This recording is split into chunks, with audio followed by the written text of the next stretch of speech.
Very warm welcome to everybody who's joined us today. We are very happy to have you here.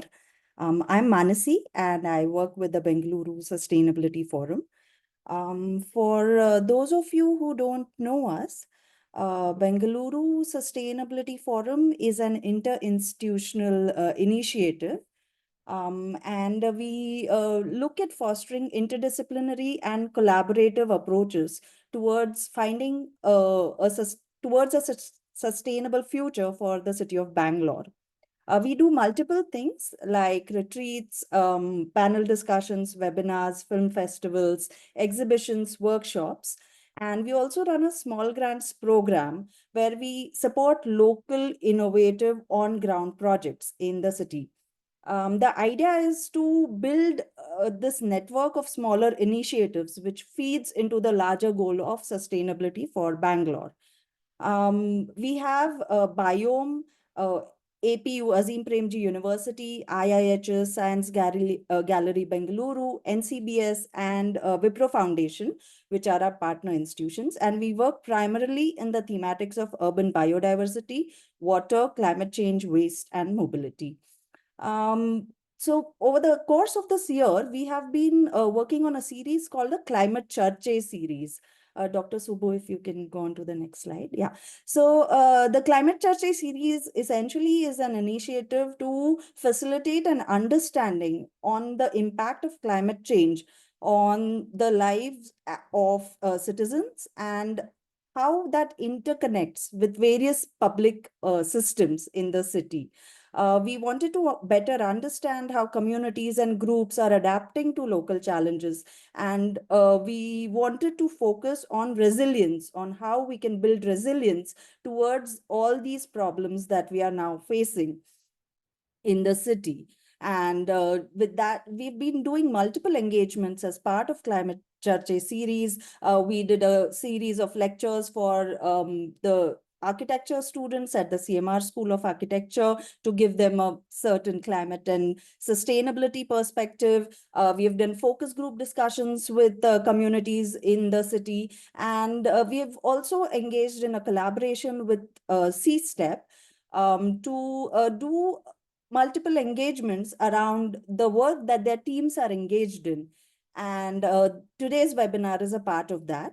And so I would like to take this moment to introduce Dr. Subramaniam, who is the sector head in air quality. He holds a PhD in mechanical engineering from Carnegie Mellon University, has a postdoctoral training from the University of Illinois, Urbana-Champaign, and droplet measurement technologies. He's also completed an MTech in energy systems engineering from IIT Bombay and a BE in automobile engineering from the University of Mumbai. Before joining C-STEP, he was a senior scientist at the Qatar Environment and Energy Research Institute and has held research roles at Carnegie Mellon, RTI International, DMT, and others.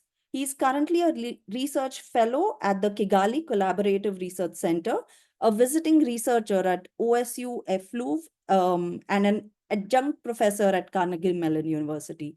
His research primarily focuses on air pollution characterization and source apportionment, using both high-end and low-cost instruments. And we are very happy to have him here. Thank you so much, Dr. Subramaniam. And thank you to to Anshika and Swagata from C-STEP. They have been a huge help in organizing today's webinar. And yeah, before I hand over the mic to Dr. Subbu, couple of housekeeping rules. We really request you to keep your mics on mute so that there's no overlap and there's no confusion for the rest of the participants. If there is a question that you need to ask, or if there is some term that you would like more clarity on, we request that you type them out in the chat and we will answer them. Of course, there is time for Q&A post the talk, but we really would appreciate if you all don't interrupt while the talk is on. And welcome once again. Dr. Subbu, over to you. Great. Thank you so much for this opportunity, and welcome everybody. And let's hope, so when BSF reached out to us to give a talk about air pollution in general, we were trying to figure out what's the best way to introduce this. And so I think the goal is essentially to explain what is air pollution, what are the different sources, how do we work on controlling air pollution in Bangalore in particular, also in India generally, and also talking about some of the climate linkages. So I'd like to really thank my colleagues, Swagata De and Anshika Srivastava, who helped in putting together this presentation. And so a brief about C-STEP. We are the Center for Study of Science, Technology, and Policy. We were founded in 2005, so we just entered our 20th year. We are based in Bangalore. We also have an office in Noida. We are an institute of repute, as I'll explain, the National Clean Air Program. It has a system where think tanks and universities work with cities across the country to improve their air quality. So we are currently tasked with assisting Karnataka State Pollution Control Board on improving their air quality under the NCAP program. We also work with other pollution control boards and city and state governments across the country.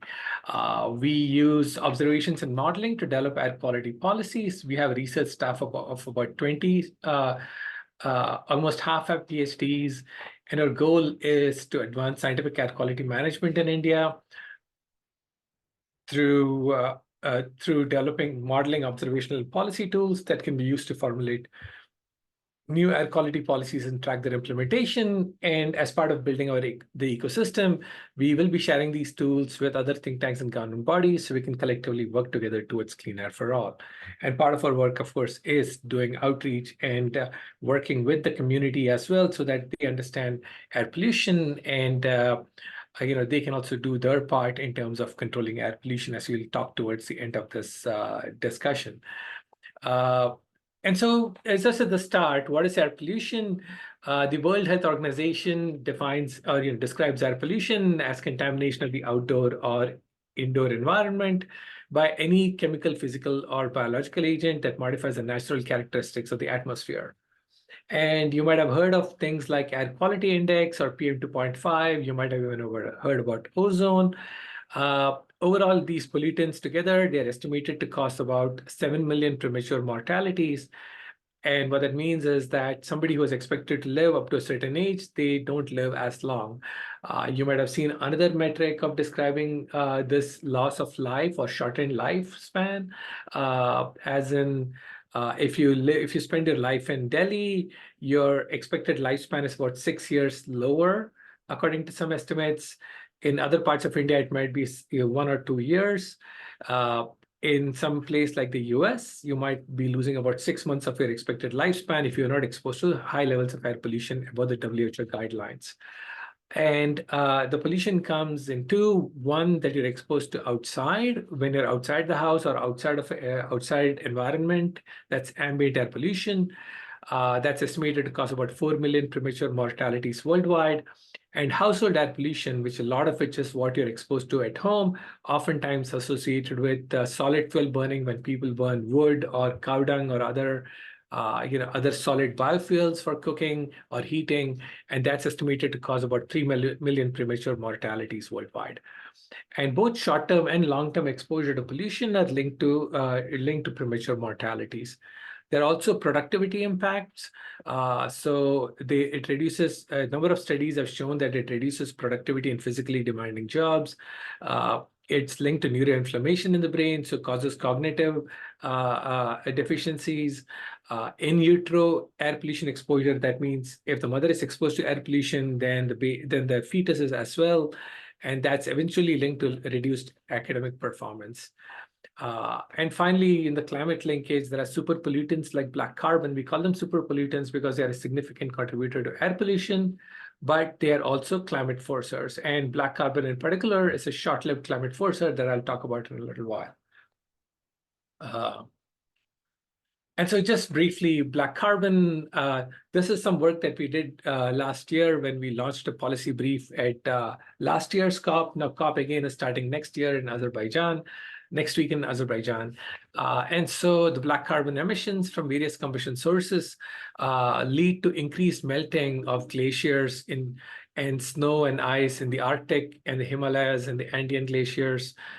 It can also disrupt monsoons in India and West Africa. And so these are some critical climate tipping points, essentially points where once that system changes, then it's irretrievable. It cannot come back. You cannot reverse it. And so we really want to avoid hitting these critical climate tipping points. And so black carbon plays an important role. And so by reducing black carbon, we can delay or avoid the global system from hitting these critical cryospheric tipping points. And so air pollution does play a significant role in terms of climate change as well. Just coming back to India, so this was a study that was published in 2021 in Lancet Planetary Health that looked at the health and economic impact of air pollution in the states of India using the global burden of disease. It estimates there's about 1 million deaths due to outdoor air pollution in India. So remember, I said globally about 4 million deaths are associated with premature mortality, out of which 1 million are in India. Household air pollution, about 600,000 premature mortalities in India. And the economic cost of this is estimated at about $37 billion, around 1.36% of India's GDP in 2019. And you can broadly see some of the typical areas. So the graph here in maps of India here, plot A here shows the population weighted PM2.5 exposure. So you can see Delhi, Uttar Pradesh, Haryana, Bihar, all in the dark red. So significant pollution there. Yellows are more moderate pollution. We are in the light blue here, which is among the lower levels, still well above the World Health Organization guidelines. And there's, of course, some of it is linked to the population using solid fuels. There's also ozone is also a significant problem. So in Karnataka, ozone can be a major issue.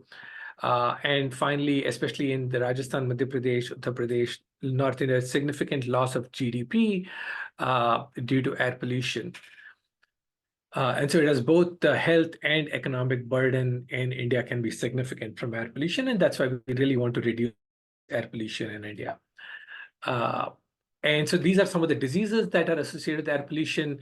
Almost 30% of the premature mortalities are due to ischemic heart disease. 32% are from chronic obstructive pulmonary disorders, so disease, so COPD. There's lower respiratory infections, neonatal disorders, stroke is a huge component as a result of air pollution. And so, a number of these diseases have been well established as linked to air pollution. And when we talk about air pollution, what exactly do we mean? So typically you'd have heard the term PM probably, maybe, and that's particulate matter. These are solid or liquid particles. And the most common example that I can give you is really diesel exhaust. So if you're sitting in traffic and you see a truck and you see a black plume of smoke coming out from the truck, that's a lot of particulate matter. That's black carbon, that's particulate matter. Most of it is PM2.5. Typically, that's particles smaller than 2.5 microns. And PM10, which is also common, is particles smaller than 10 micrometers. An easy way of understanding this is whatever you breathe that enters your nose is typically PM10, so it goes into your respiratory system. 2.5 microns are the smaller particles. They are more likely to reach your lungs, whereas the particles from 2.5 to 10 micrometers, they usually get stuck in your respiratory, throat, respiratory system. And so your 2.5 micron PM2.5 are really the particles that are most associated with heart disease, for example, and stroke, because some of the particles that eventually make it out to your bloodstream and make it out to your brain even. Primary PM is typically particles that are emitted directly from diesel exhaust or dust or wood smoke, incense, and candles. When you see smoke, those are particles. Secondary PM, so when you smell something, those are volatile organic compounds. That often converts from gas to particles in the atmosphere under certain atmospheric conditions. That's called a secondary PM. There's also sulfur dioxide that's emitted from coal burning that gets converted to ammonium sulfate eventually. That's also a form of PM2.5. Then there are all of these gases like ozone, nitrogen dioxide, sulfur dioxide, ammonia, and carbon monoxide. The main pollutants in any city are typically PM, PM2.5, PM10, ozone, and nitrogen dioxide. If you are in an industrial area, you may have significant contributions from sulfur dioxide.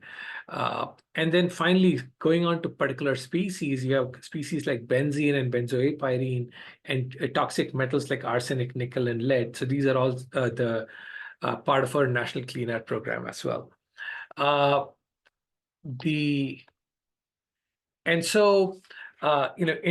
Air pollution regulation in India has a long history.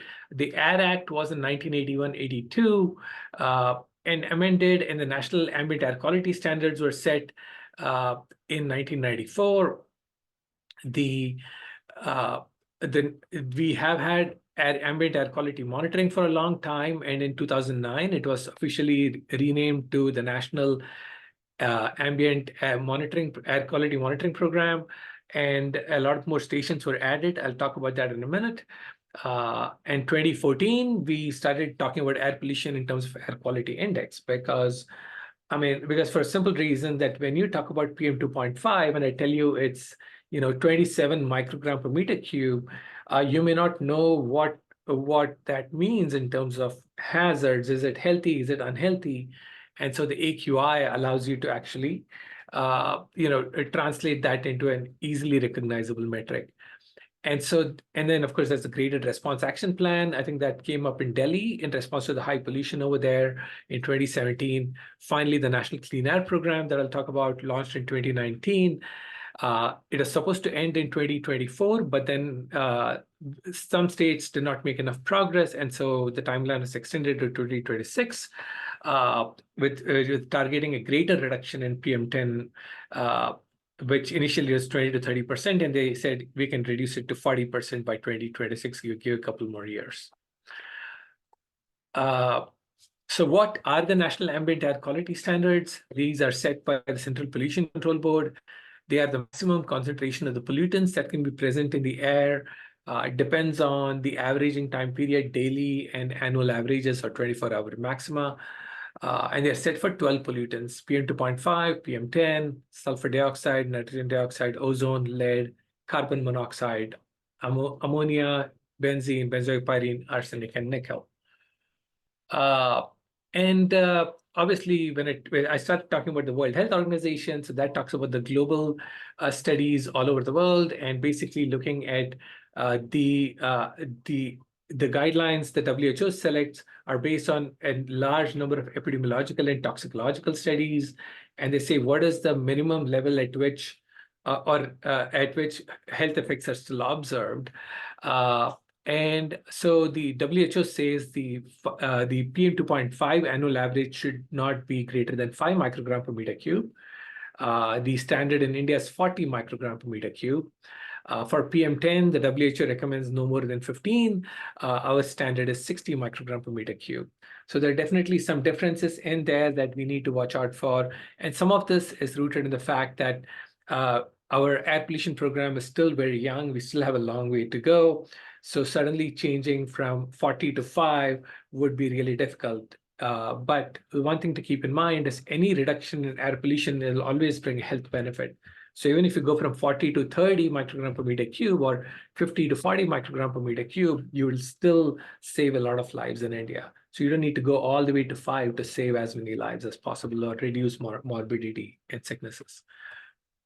So the National Air Quality Monitoring Program, or NAMP, it's a pretty comprehensive program. And so this is some of the guidelines that the CPCB says. For a population of about 1 to 5 lakhs, you need a total of 4 stations, 3 under the manual NAMP and 1 CAQMS, for example.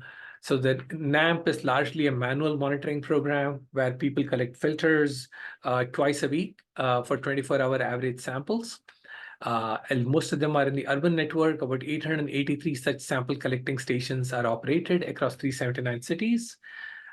They sample for at least 16 hours a day and 40 days a week, though officially you do need to collect, I think, 104 days a year. The NAMP focuses on SO2, NO2, PM10, PM2.5, CO, and ozone. And of course, they're manual, which means that you collect a filter or a subsample on a substrate, and you take it to a lab for analysis. And so between the sample collection and the time that the data are reported, there is a significant lag. So you can't really know what is the air quality as it's being measured. Uh, and the advantage of knowing what the air quality is as it's being measured is that you can actually warn people to take protective action or take some preventive action or emergency measures. So we now have the continuous ambient air quality monitoring stations, or CAAQMS. India has about 560 stations as of today, I guess. They measure real-time PM10, PM2.5, NO, CO, NO2, sulfur dioxide, ozone, ammonia, benzene, as well as some meteorological parameters. The data is converted into what is an air quality index, or AQI. It's not a very even network. Delhi is very well monitored. Karnataka, there's 41 stations, but 14 of those are in Bangalore, across, and the remaining are across the other 17 cities and towns. The data are freely available on the CPCB website on the Samir app. So basically, this is what the station looks like. It's pretty, it's a small room. It's air conditioned because the instruments have to be operated at a certain temperature and relative humidity. And then you got all of these sampling inlets sticking out the roof. And you have continuous monitoring, and you have weekly and fortnightly calibration checks. So a lot of effort goes into this. Each CAQMS station costs about 1.5 crores. And it requires a lot of maintenance and upkeep. So maintaining such a big network is a daunting task. But India has managed to do this so far, even though we do need to have more monitoring stations around the country. So the AQI is an easy way to inform the general public about air quality levels and provide health guidance. So you can see these colors. The green is the good, the light green is satisfactory. So there is a way to correlate the ambient measurements with the standards. And so ideally, you want to be in the good or satisfactory category. But if you go to the moderately polluted, it can cause breathing discomfort to people with lung disease, such as asthma and heart disease, also to children who still have very developing lungs, and older adults. And with the poor, very poor, and severe categories, the health impacts significantly worsen. So, I mean, even though it might be paradoxical, some of you might have seen headlines that say air pollution in Delhi improves to very poor. And someone might think, well, how can it improve to very poor? That's because previously it was severe and the levels were very high and the levels have gone down. So it's improved to very poor or poor. But as the levels go up, then it consequently degrades, and thus you may have to actually stay home, for example, or wear an N95 mask. So what is the Clean Air Program, National Clean Air Program? The NCAP was launched in 2019. It requires coordination across multiple government agencies and departments to reduce urban air pollution. It's very focused on city-specific air pollution. The initial target was to reduce PM10 by 20 to 30% by 2024. Now it's been revised to a 40% reduction in PM10 by 2026. It's in consonance with the AIR Act, and it's governed by the Ministry of Environment, Forest, and Climate Change that sets the overall policy and guidance with the help of the CPCB. The state pollution control boards do monitoring and enforcement of industrial pollution.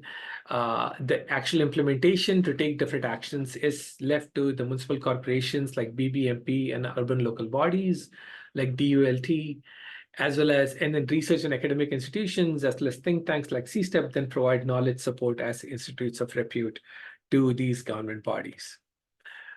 So, like I said, what are non-attainment cities? If your air pollution exceeds the national ambient air quality standards, that's generally called non-attainment, but it needs to meet certain criteria.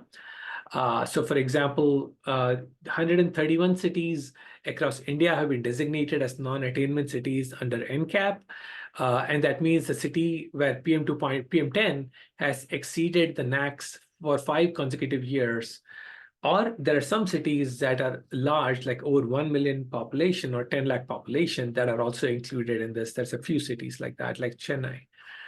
A total of 131 cities fall under NCAP regulations. So Maharashtra has 19 cities, UP has 17 cities, Andhra Pradesh has 13 cities. In Karnataka, there are 4 cities: Bangalore, Davangere, Hubli, Dharwad, and Kalaburagi. So each city has to make city cleaner action plans with sectoral strategies, targets, and the funding provided by the 15th Finance Commission, implementation by city departments and urban local bodies, particularly the transport department. And cities are supposed to submit reports every quarter to the Prana portal as well. So some of the major initiatives under or augmenting NCAP includes, like I said, city level action plans. So as I'll talk about in a minute, pollution is not limited to cities. So you often want state level or regional action plans. Delhi, in particular, Delhi NCR under the CAQM has the GRAP program that takes action when pollution exceeds a certain level. We do need to do monitoring of air pollution in cities. Like I said, as part of NCAP, cities have to also develop an emission inventory, do some source apportionment.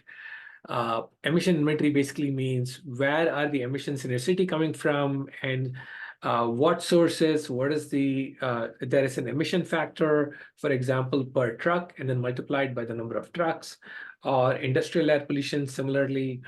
Or the other way is source apportionment, where you capture particles on a filter, look at some chemical components, and try to identify the sources to that pollution.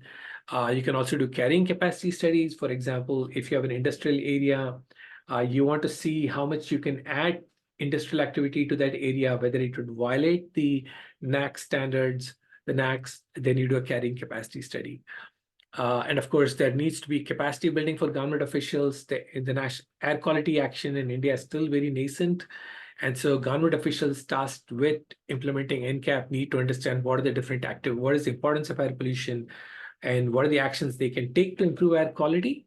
So there is also public awareness and education that we can do under NCAP. So in particular, Bangalore as a non-attainment city, of course, it's a national level. The national policies and framework, like I said, are set by the MOFCC and CPCB, but the Karnataka State Pollution Control Board monitors air quality and ensures compliance with environmental regulations. It collaborates with local bodies to implement air quality initiatives, and the actual implementation is left to the Brihat Bengaluru Mahanagarpalike, who coordinate with KSPCB and community groups to address air pollution sources. So some work that we have done here, and I'll pause for a minute to get a drink of water.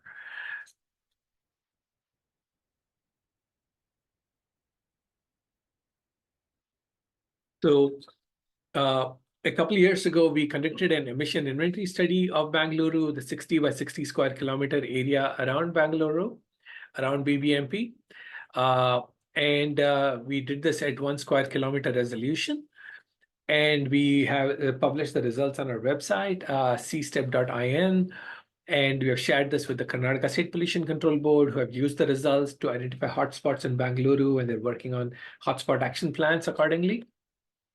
So what have we found? So on the right here, there is the spatially resolved pollution, and you can see generally the outer ring road as a major source of pollution, as well as these inner parts of Bangalore where there's a lot of traffic.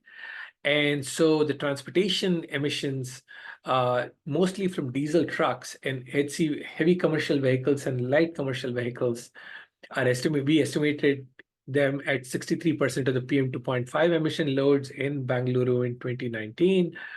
Waste burning is about 10%. DG sets are about 10%. Road dust is 7%.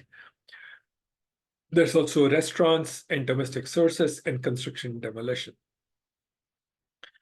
And so what can we do about these different sources of air pollution? So some of the recommendations that we have given, and we have looked at different targets. Of course, this is a study based on 2019 that we completed in 2021 or 2022. And we said these were targets to be achieved by 2024. We're still far from that. So we said there's a number of trucks that can be retrofitted with diesel particulate filters.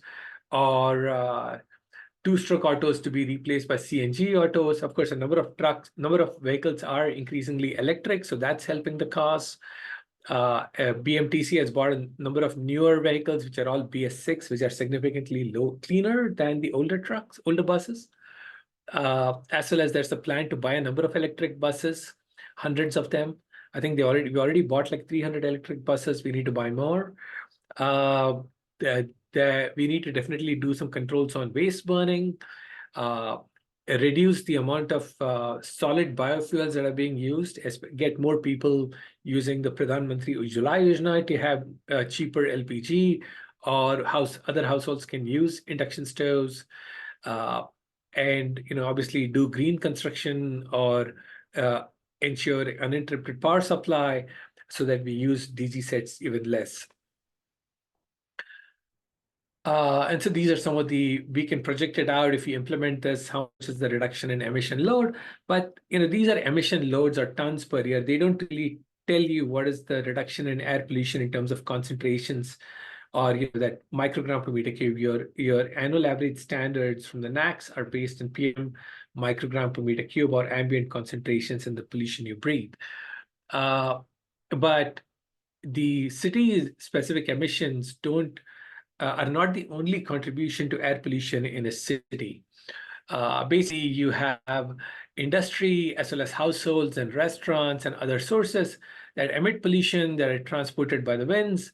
And these can be from other parts outside of Bangalore, for example, and they get transported by winds to other parts. There is some atmospheric chemistry that happens. And I don't know what that is. And essentially, you can see this simulation. We do what is called a chemical transport model, which basically tracks the pollution. So you can see this coming over from Pakistan through Punjab, Haryana, Uttar Pradesh, going over the Bay of Bengal, and then eventually making its way even to Bangalore. And so we do this modeling using a combination of emissions, weather modeling, as well as atmospheric chemistry. And so these are some model results that our group has developed. These are still preliminary, so please do not cite it. But essentially what it says is that the winter season, most of the pollution goes from Karnataka, goes out over the Arabian Sea. In the spring, winds are lower, so it mostly stays within the state. Monsoon, obviously, there's a lot of washout that happens, so pollution is lower. And again, in autumn, it starts moving out again. But this means, when the pollution is coming from Karnataka towards the west, that means pollution is coming from Tamil Nadu or Andhra Pradesh into Karnataka as well. And so we really need so NCAP, as currently formulated, is focused on cities, but we really need a regional framework to account for pollution coming into Bangalore or other cities from other parts of India. And so we did some modeling where we looked at the different source regions and see what they contribute. So the bottom dark blue bar is what are the emissions from Bengaluru urban that contributes. And here, the x-axis is the season, December, January, February, which is the winter, June, July, August, September, which is the monsoon season, March, April, May, the October, November season. And the y-axis is a percentage of ambient PM 2.5 that comes from each of these regions. The dark blue is Bengaluru urban. You have this purple color, that's Chikaballapur, Tumkur, and Kolar. This green is Andhra Pradesh. This magenta is Krishnagiri district in Tamil Nadu. This is the rest of Tamil Nadu, and this is the rest of India, basically. And what you can see is that in the winter season, when typically pollution is highest, Bengaluru urban itself only contributes about less than 30% to our PM 2.5. Most of it really comes from other parts of India, especially, and whereas in the monsoon season, our emissions are about 50% of our PM 2.5. And if you expand it to the 5 districts, Ramanagara, Bengaluru Rural, Chikaballapur, Tumkur, and Kolar, then Bengaluru plus the other 5 districts contribute almost 85% of the PM 2.5 in Bengaluru. and as well as the rest of Karnataka. So in the monsoon, it's very much a state problem, significant local problem, but in the winter season, there's significant contributions to Bangalore pollution from other parts of India, even as far away as North India. And so what really this means is that while we definitely need to take action on air pollution from Bangalore, we actually need to work with our neighbors, other districts, even in Tamil Nadu, to control their pollution, because their pollution reductions can benefit us. Our pollution reductions can also benefit them when the wind is blowing from us to their district or to their state. So overall, based on our emission inventory, what is polluting our air? So transportation emissions contribute to 51% of our PM10, 63% of PM2.5, and 65% of our NOx. Trucks and buses are about 1.8% of total vehicles, but 57% of the PM emissions from transportation. Diesel cars also are a significant contributor, though the numbers are decreasing by the year. Road dust and construction dust are another significant problem. Waste burning and diesel generators again. We need to look at some of the neighboring districts that also contribute pollution to Bangalore. So cleaning their pollution would benefit them as well as us. And then, so there are different things that we can do, like retrofitting DG sets with emission control devices, on-road remote sensing to capture super emitter trucks. You might have seen trucks that have like this black billowing smoke plume. That's a super emitter. If we can capture those and fix their emissions, that would significantly reduce on-road pollution. Finally, electrification is definitely the way to go. So one of the pilots that we did really is to have a rooftop solar photovoltaic for electric vehicle charging. So there's a pilot that my colleagues at C-STEP have implemented at BESCOM, at the BESCOM office in Bangalore, and it's been running successfully for a few years now. And my colleagues in the green mobility team at C-STEP have estimated what are the subsidy costs for expanding the electric vehicle charger network in Bangalore here as well. So it's a few 100 crores. You can do a lot of good, feed a lot of electric vehicles as well. Going back to black carbon, really, and looking at the black carbon air pollution climate linkage, some of the solutions that have been implemented globally are, for example, Lighting Africa, which is now called Lighting Global. So kerosene lamps were used for lighting in a lot of African countries, and they have been replaced with solar home systems. So there has been significant reduction in fossil fuel usage, as well as reduction in air pollution emissions, reduction in household air pollution as well because of that. In the Arctic, obviously, it's really, they used to use a lot of diesel because they need a lot of warming as well as lighting. They didn't have a lot of power plants up there, but there is a program to have solar power and wind turbines that reduces the emissions of diesel exhaust in the Arctic. And that's particularly sensitive because diesel exhaust emissions from the Arctic are quickly deposited onto the Arctic sea ice or the Arctic glaciers, and that leads to faster melting of the sea ice. We want to avoid that. Brick kilns are a significant contributor to black carbon in India. And this was actually, I believe, in Nepal. And a lot of them have been converted to zigzag kilns. And a similar program is underway in parts of India as well. And that can be a significant reduction in air pollution and black carbon, which is relevant for climate purposes as well. Forest fires are a significant contribution to air pollution, but community fire management can reduce wildfires, which can reduce those emissions as well. This is an example from Ghana. There's also an example in northern India where communities are engaged as well in reducing, in putting out forest fires. Last slide, really, last couple of slides. My colleague Nirav Lekinwala took a picture last week of Diwali smoke, basically, fireworks, and that leads to a lot of smoke. We did see significant increases in air pollution then. But, so those are really, Diwali and the next day celebrations, Rajotsava celebrations. a lot of fireworks were emitted, were burned, burst, and that created a lot of air pollution. You can see this in the data across the country as well, where generally your levels should be maybe 100, 200 micrograms per meter cube of PM2.5, which are bad enough. But Diwali night and the next night, it reached 700 microgram per meter cube in Ghaziabad, or over 300 microgram per meter cube in Kolkata, Pune, Indore. Of course, Delhi was also higher. So those are definitely big sources of air pollution. There's, like I said, diesel trucks, waste burning, road and construction dust, diesel generators, solid fuel burning.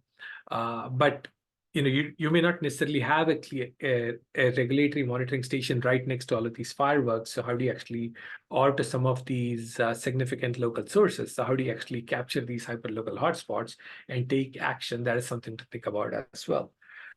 But with that, that's the last slide that I have. I do request all of you to scan the QR code and send your feedback. But while we wait a couple of minutes for that, I'm happy to take any questions, thoughts about what you can do to improve air pollution, or do you have any clarifications? Please do feel free to ask. Thank you. Hi. So if any of you would like to ask a question, please raise your hand, or yeah, and then we can request you to unmute yourself.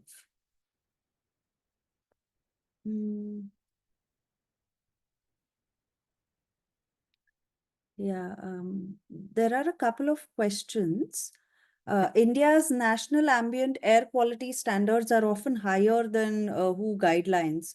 What are the reasons for this, and how can India align its standards with international best practices, considering its unique socioeconomic and environmental context?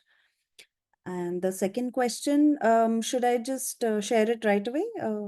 And you will take both, one after the other? Oh, let me answer that one. I think our standards were set, and they're definitely higher than the WHO guidelines. The guidelines values that I showed are the latest ones that were revised in 2021, and our standards were set about 10 years before that. At that time, the years well before that, the WHO guideline for PM2.5, the first one in 2007 was about 15 microgram per meter cube on an annual average basis. Or is it 10? I think it was 10 microgram per meter cube. Now they reduced it to 5 microgram per meter cube. But I think we definitely have to consider that our air pollution levels are really high. And if your annual average is often exceeding 60, 70, 80 microgram per meter cube of PM2.5, going to 5 microgram per meter cube, you'd have to basically, number one, stop all economic activity, which is probably not going to happen, right? And it's going to cause a lot of economic harm to a lot of people. The second one, there's also a significant source of natural air pollution in a lot of places. There is a lot of desert dust, a lot of road dust that also does show up in PM10 and PM2.5. And so you can't really avoid that.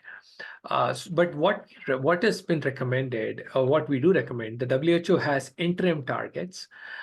So the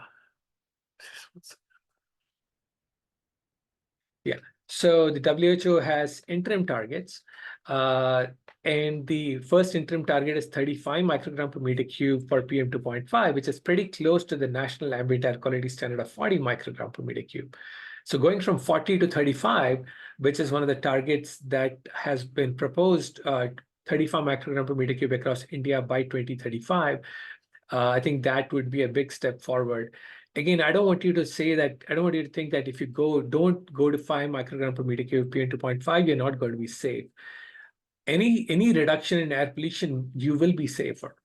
That will reduce health effects significantly. That will improve productivity, reduce neonatal health effects for children, so on and so forth. So the goal really is to reduce it as much as possible, knowing that we do have a long way to go. There's a lot of natural sources. And we are also a developing country, so we really need to make sure that our citizens are adequately provided for. There's a lot of action that is being taken that I'm very optimistic about.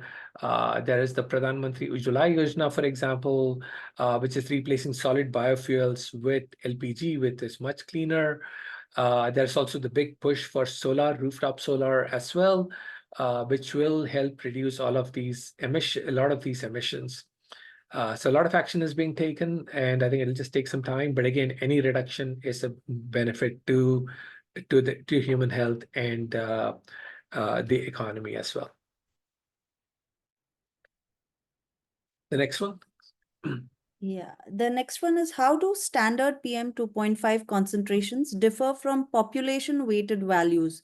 And what are the implications for air quality assessments and public health policies, particularly in areas with uneven population distribution? Yeah, that's a great question.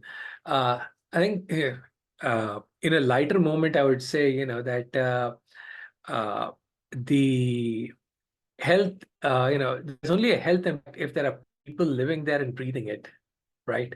If there's, sure, there may be air pollution from a forest fire, but if nobody's living there, nobody's breathing it, by the time it actually comes to where there's a populated location, it may have significantly reduced, and the health effects will be much lower. Population weighted average what means that you basically measure the air pollution at different places, say across a state, and then weight those averages by the population exposed to that level. And so then you get a population weighted average for the state. And so that is more reflective of the health burden in your state, for example. So you're really more concerned about the air pollution near where people live. And so weighting it by population gives you that population weighted average. I missed the rest of that question. I think it just skipped by here. Yeah, essentially, you really want to focus on areas where there is population and high pollution as well to make impacts. So cities this is why the NCAP focused on cities, because a lot of people live in cities. So you really want to reduce pollution where people live. The only challenge is that a lot of pollution in cities also comes from other areas and other states, other cities. So hopefully that answered your question. Next one. There's a compliment on the presentation. Thank you. And yeah. Yeah, so if there are any more questions, before we would also request you to please share your feedback. We have been talking about how to, this is a problem that really affects all of us,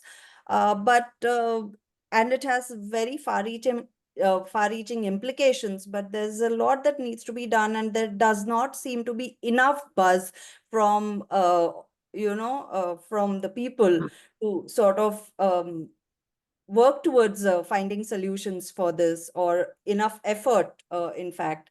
And if anybody from the audience would like to sort of share their thoughts on what can be done, maybe some of you may have already been working towards something, and if you would like to share that, we would like to give you the space to do that right now.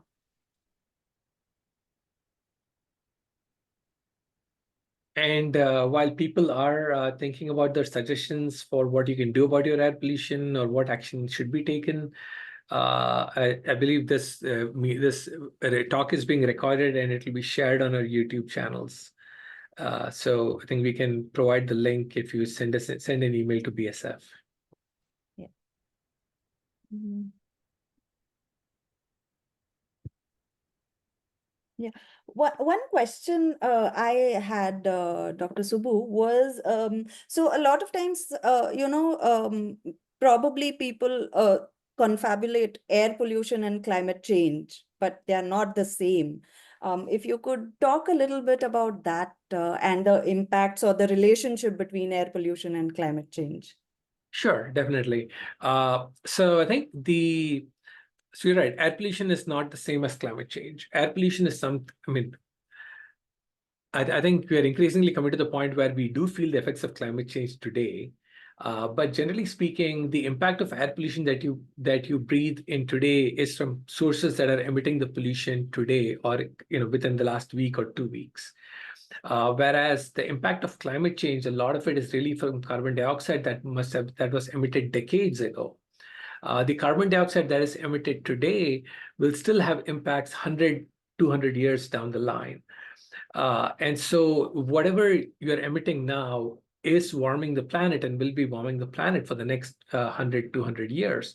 And so you need to cut those emissions now. So that is important, right? But those effects will not be felt for a very long time, not within our lifetimes. On the other hand, air pollution, if we start cutting those emissions now, we can feel those benefits usually within a matter of weeks. So if I think there are probably stories where, during COVID, when lockdowns happened and a lot of economic activity stopped, I think there was this viral story about Mount Kenya in Nairobi. Basically, a friend of mine took a picture of Mount Kenya in the middle of a lockdown, and you could actually see Mount Kenya very clearly. And that usually was not seen when there's a lot of air pollution, as normal. And the same thing in India as well. And so I think the idea is that with air pollution, the sources usually only last 1 or 2 weeks in the atmosphere, and then they are removed from the atmosphere. So taking action now will bring benefits within the same year for you. Where there are also some climate pollutants that are much shorter lived than carbon dioxide. So these include gases like methane, and again, the super pollutant black carbon that is emitted from diesel trucks and household solid fuel burning and forest fires and kerosene lamps. And that does cause, a significant climate impact. But again, so that's why we call black carbon a super pollutant. Because a action taken can reduce air pollution and avoid further warming. So any black carbon that we emit, so for example, there is a forest fire near the Himalayas. The black carbon there deposits on the glaciers and contributes to faster melting of the glaciers, which has other issues like disrupting water supply for the Indo-Gangetic Plain. To avoid that, we can cut those emissions now, and within a couple of weeks, we can actually, get the benefit of that intervention. And methane is another that usually has a lifetime of about 10 to 12 years.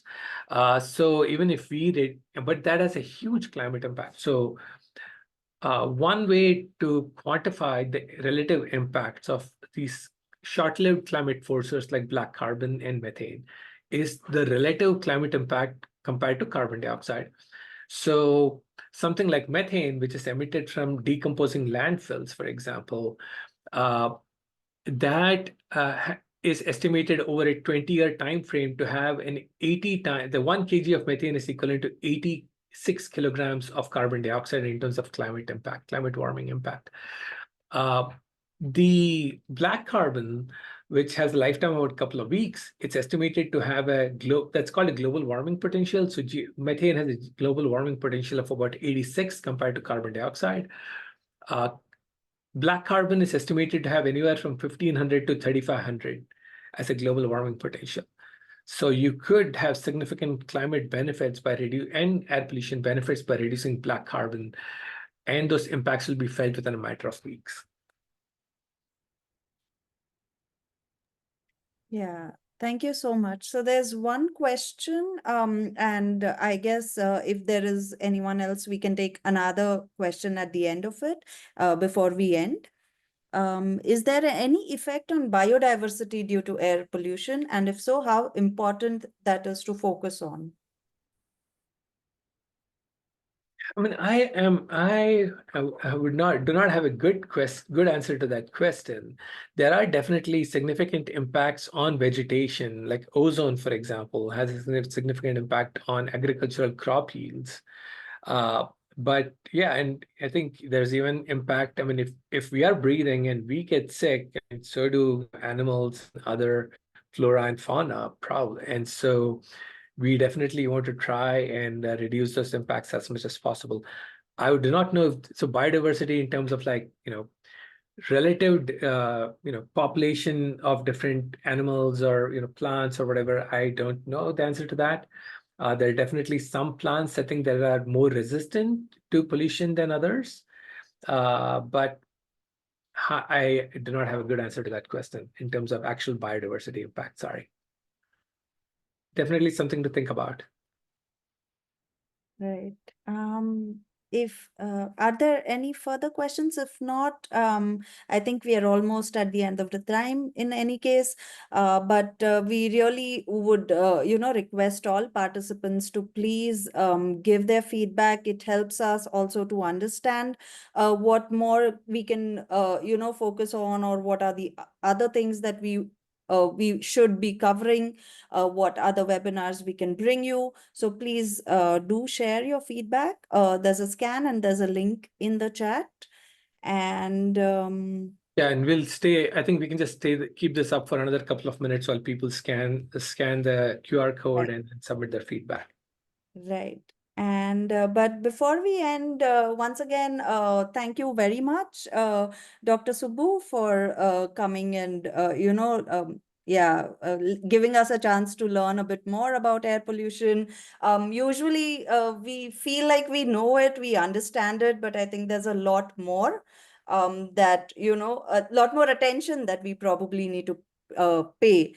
And I hope that today's session goes a little bit towards building some momentum on work on air pollution, which will have such a huge impact on our day-to-day lives. Thank you to Swagata and Anshika also, and others from C-Step who have helped put the webinar together.